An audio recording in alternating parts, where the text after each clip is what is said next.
Macca's Guides. Hey everyone, Macca here. Welcome to As Dusk Falls, Chapter 5 Achievement Guide. I'll take you through everything you can unlock in this chapter and how to do it. Starting off, we do have a bit of a split path. You can get Bullseye and or Plead the 5th, but this kind of depends on how you ended Chapter 4. If you ended Chapter 4 as a fugitive, you'll have the opportunity to get Bullseye and a chance at Plead the 5th. However, if you ended up surrendering at the end of Chapter 4, you'll only get Plead the 5th. So, to get the Bullseye achievement, like I just said, the condition is that Jay became a fugitive at the end of Chapter 5. You can also grab this by doing an auto-generated chapter, and you'll automatically be placed at the bar, and you'll automatically have a chance to play darts with this fellow in the back, no matter what options you choose once the chapter begins.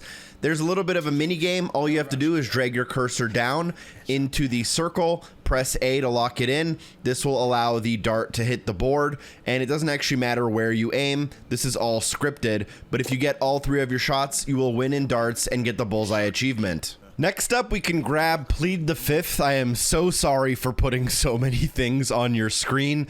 Now, Jay has to be arrested. He can be arrested at the end of Chapter 5, or if you play darts and grab the Bullseye achievement, you can fail QTEs and grab both Bullseye and Plead the 5th in the same run.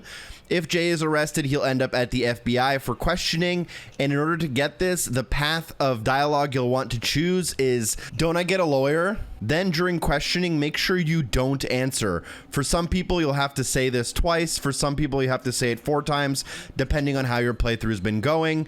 Ask for your lawyer again, swear that you're innocent, and say that you didn't do anything at the end. This will unlock Plead the 5th for not confessing. Now, quite a bit later on in the chapter, almost like 30 minutes later, you'll end up at a checkpoint called Dante Came Calling, where Dante will come to Paul's trailer and try to come inside to have a conversation. Here we can decide between the Cuba Libre and the Jailbird achievements. Both of these are pretty straightforward. For the Cuba Libre achievement, we're basically going to help Sharon and escape with her to Cuba.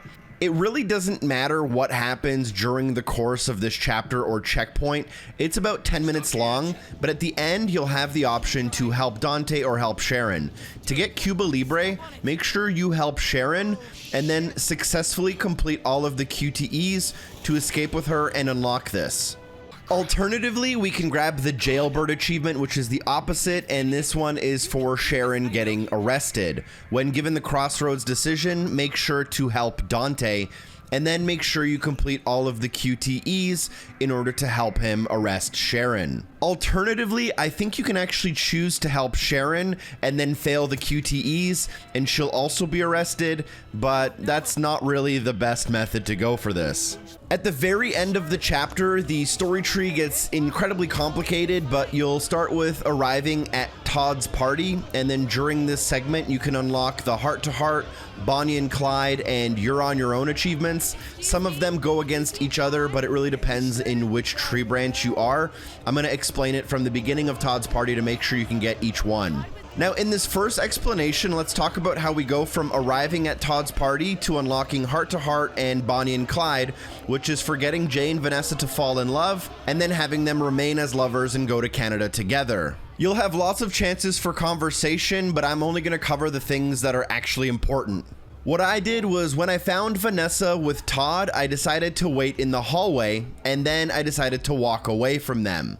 Walking away will make you stay at the car, and then Vanessa will end up finding you. When given the opportunity, do not go back into the party to fight with Todd. Instead, leave the party with Vanessa.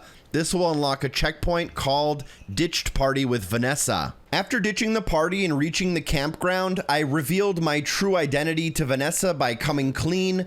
Vanessa tried to kiss me, I kissed Vanessa back, and I agreed to Vanessa coming to Canada with me. Then I did identify as a Holt, and Vanessa and Jay stayed as lovers and are going to Canada together, unlocking both Heart-to-Heart and Bonnie and Clyde.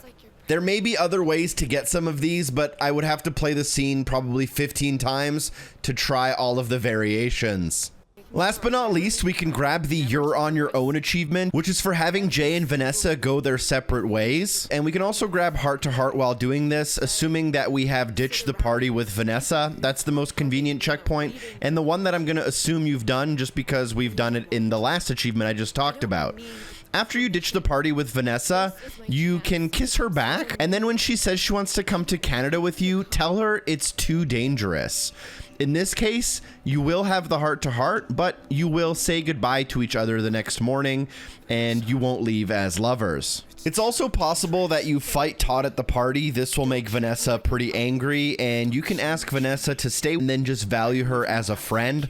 If that happens, she gets pretty mad at you and decides that she also wants to go her separate way at the end of this relationship. Either way, the chapter will end on this note. It'll bring you to chapter 6, where I will have another video. See you then. Drop a like, share this video with a friend. Special thanks to everyone on Patreon for supporting the show. Peace.